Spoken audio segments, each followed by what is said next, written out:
अस्सलाम वालेकुम everyone, welcome back to my YouTube video. तो आज की इस लेक्चर के अंदर हम सीखेंगे ग्रुप बाय के बारे में। एक बहुत इंपॉर्टेंट क्लॉज होता है एसक्यूएल के अंदर, जिसको समझना बहुत आसान भी है और इम्पॉर्टेंट भी है। तो चलो इसको पढ़ना शुरू करते हैं। तो सबसे पहले नाम से पता चल रहा है ग्रुप बाय। अब ग्रुप बाय का मतलब क्या है कि ये ग्रुप्स बनाता है, रिलेटेड डेटा का एक ग्रुप बना देता है। ग्रुप क्या करता है, उस ग्रुप को आप एज इट इज़ रिप्रेजेंट नहीं करते, बल्कि उस ग्रुप की समरी रिप्रेजेंट कर रहे हो। समरी का क्या मतलब है कि आप बता रहे थे कि इस ग्रुप में क्या क्या चीज़ें हैं, मतलब एक कंक्लूजन बना के, एक समरी बना के आप उसको रिप्रेजेंट कर रहे होते हो। तो इसकी डेफिनेशन पढ़ते हैं। Group rows that have the same values. अब क्या करता है, ग्रुप करता है सेम वैल्यूज़ को इनटू समरी रोज।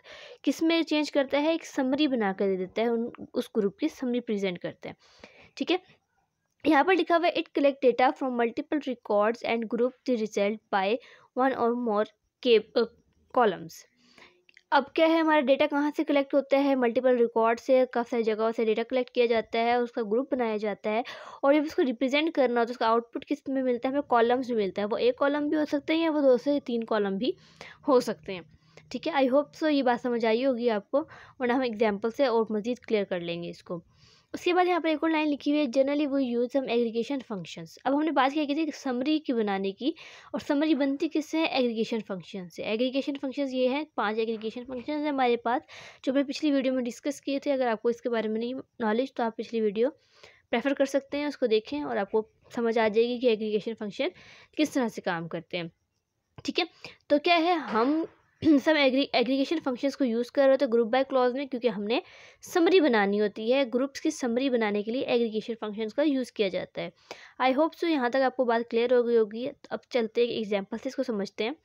यहाँ पर आपको एक कॉलम नज़र आ रहा होगा। इस कॉलम एक टेबल है। टेबल के अंदर 4 कॉलम्स हैं, रोल नंबर, मार्क्स, ग्रेड और सिटी।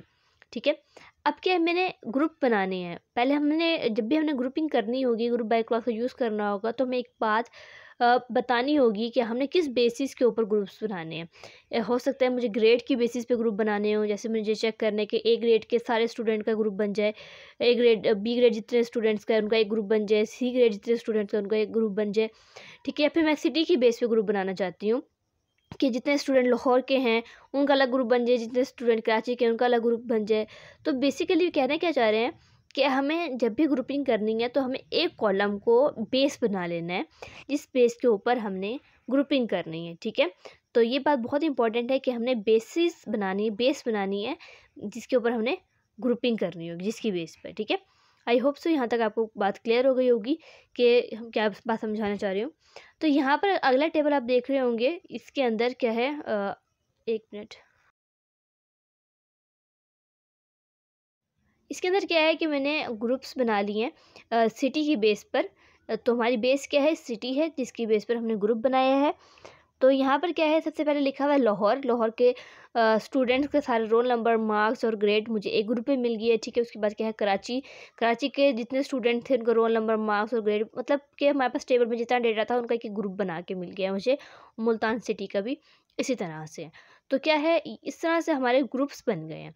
लेकिन बात ये की थी कि ग्रुप हमें, जो ग्रुप बाय क्लॉज होता है वो हमें क्या करता है, समरी रिप्रेजेंट करता है। अब समरी कैसे बनेगी, जैसे कि आप मुझे ये देखना है कि लाहौर के में कितने स्टूडेंट्स हैं, रोल नंबर। अब मुझे चेक करें कितने स्टूडेंट हैं, तो मैं रोल नंबर पे काउंट लगा दूंगी।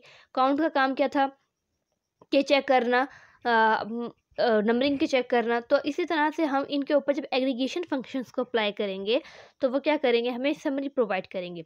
जैसे क्या करती हूँ, मैं रोल नंबर के ऊपर काउंट लगा देती हूँ, और मार्क्स के ऊपर मैं कौन सा एग्रीगेशन फंक्शन यूज़ कर सकती हूँ, लेट्स से मैं इस पर क्या करती हूँ, मैक्सिमम का एग्रीगेशन फंक्शन को यूज़ करती हूँ कि मुझे ये चेक करना है कि लाहौर के अंदर जितने लाहौर के ग्रुप के अंदर जितने भी स्टूडेंट्स हैं उनमें से मैक्सिमम मार्क्स क्या हैं। ठीक है, तो अब मैक्सिमम मार्क्स चेक करूँगी तो क्या आएगा, इस ग्रुप में से 76 मुझे आंसर देखने को मिलेगा।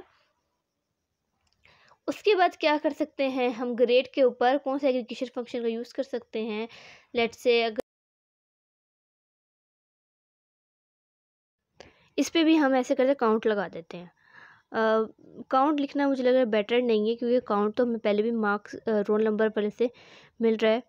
तो ऐसे करते हैं, काउंट को हटाकर हम लोग मिनिमम कर लेते हैं। ठीक है, तो यहाँ पर क्या करते हैं, मिनिमम, ग्रेड के ऊपर मैं मिनिमम एग्रीगेट फंक्शन का यूज़ करूँगी। तो उसके बाद क्या होगा, अब मुझे क्या है, रोल नंबर से मुझे उसका काउंट मिल रहा है और मार्क्स मैक्सिमम से मुझे क्या मिल रहा है, मैक्सिमम मार्क्स मिल रहे हैं, मिनिमम ग्रेड अब मुझे क्या है सी। तो मुझे इस तरह की समरी प्रोवाइड करता है। बाकी टेबल स्किप करके देख लेते हैं। तो कराची के 2 स्टूडेंट्स हैं, इनका मार्क्स क्या है 70 और ग्रेड क्या है डी। मुल्तान के 2 स्टूडेंट्स हैं और उसका हाईएस्ट मार्क्स कौन से होंगे, मैक्सिमम मार्क्स 97 होंगे और ग्रेड क्या है मिनिमम, दो ऐसे है कि दोनों ही सेम है तो फिर मिनिमम ग्रेड कोई भी नहीं होगा इसके अंदर से। तो इस तरह से हमें समरी प्रोवाइड की जाती है ग्रुप बाय क्लॉज का यूज़ करके। अब जो मैंने इसके ऊपर लिखा है ये हमें असल में रिप्रेजेंट करेगा एग्रीगेट फंक्शन की बेस के ऊपर। जो जैसे जैसे हम एग्रीगेट फंक्शन का यूज़ करेंगे सेम उसी तरह का हमें आउटपुट मिलेगा। तो चलें इसको एक दफ़ा करके देख लेते हैं एसक्यूएल के अंदर। अब यहाँ पर मेरे पास एक डेटाबेस है कॉलेज नाम की और उसके अंदर मेरे पास एक टेबल है स्टूडेंट्स नाम की। तो चलिए पहले इसके कॉलम्स देख लेते हैं कि हमारे पास कौन कौन से कॉलम्स हैं इसके। ठीक है, तो ये हमारे पास कॉलम्स हैं सारे, ये देख रहे हैं, ये सारे हमारे पास कॉलम्स हैं। अब हम क्या करते हैं, सबसे पहले कॉलेज डेटाबेस को यूज़ कर लेते हैं। इसका मतलब क्या है कि अब हम जो भी फंक्शंस परफॉर्म करेंगे वो कॉलेज डेटाबेस के ऊपर अप्लाई होंगे। ठीक है, और उसके बाद क्या करेंगे, हम सिलेक्ट लिखेंगे।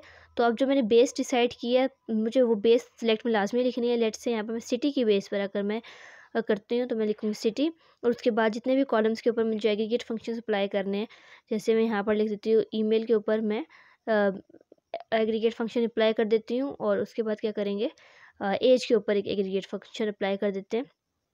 तो लेट्स से मैंने मैक्सिमम अप्लाई कर दिया एज के ऊपर।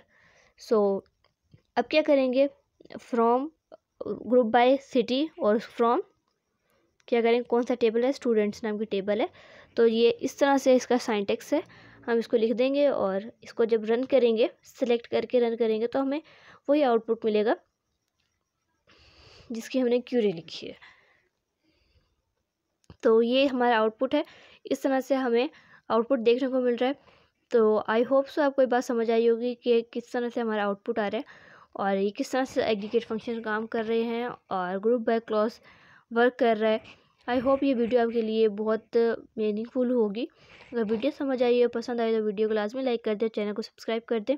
तो मिलते हैं अपनी नेक्स्ट वीडियो में, जब तक के लिए अल्लाह हाफिज़।